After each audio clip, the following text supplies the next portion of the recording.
ముందు మనం చెప్పుకున్నట్టు లైవ్ జరుగుతూ ఉంటే కోటంచలో కరెంటు పోయిందని చెప్తా ఉన్నారు. వాస్తవమేనా? వాస్తవమే. ఇగో చూడండి, ఇగో ఇలా వాట్సాప్లో పెట్టిండు. ఇగో మళ్ళీ ఇప్పుడు ఇదన్నా మళ్ళీ వేరే అవకాశంలో మాట్లాడతారని ఇగో మామ చెట్లు కొట్టేస్తుంటే ప్రజలారా గ్రామ ప్రజలకు ఒక విజ్ఞప్తి.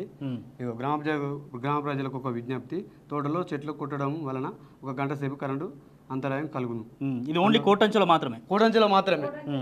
దాదాపు టైం చూడవచ్చు మనం. లైవ్ చూసి లైవ్ ఆగింది. 26 నిమిషాలకు అక్కడ అధికారులు పెట్టిరా ఇది ఈ మెసేజ్. కోటంచి పిల్లాడు పన్నాడు సీన్ అని ఉంటాడు. మొత్తానికి అధికారులు పెట్టినటువంటి మెసేజ్ని ఇక్కడ పెట్టడం జరిగింది. గ్రామ ప్రజలకు విజ్ఞప్తి, మామిడి తోటలో చెట్లు కొట్టడం వల్ల 1 గంట సేపు కరెంటు అంతరాయం కలుగును. అందువల్ల గ్రామ ప్రజలందరూ కూడా సహకరించాలి. అంటే ఇన్ని రోజులుగా అక్కడ లేదా, మరి ఇప్పుడు ఎందుకు గుర్తొచ్చింది? లేదు, ఇప్పుడు లైవ్ నడుస్తుంది కదా సార్, అది ప్రాబ్లం. జనాలందరూ చూస్తారు, ఇబ్బంది అవుతుంది మాకు కొద్దిగా ఇట్లా. సో మిత్రులారా, ఇవన్నీ కూడా మనం ఒక్కసారి బేరీ వేసుకుంటే అన్నీ కూడా ఒకసారి పరిశీలిస్తే కనుక మరి ఈ సమయంలోనే లైవ్ జరిగేటటువంటి సమయంలో కరెంట్ ఎందుకు పోవాలి? సో ఇన్ని రోజుల నుంచి అక్కడ మామిడి తోటకు సంబంధించిన చెట్లు గుర్తు రాలేదా అని చెప్పేసి కూడా సందేహాలు కూడా వ్యక్తమవుతూ ఉన్నాయి. ఎవరికైనా అంటే చూసేవాళ్ళు ఎవరికైనా కూడా ఆ సందేహాలే వస్తాయి.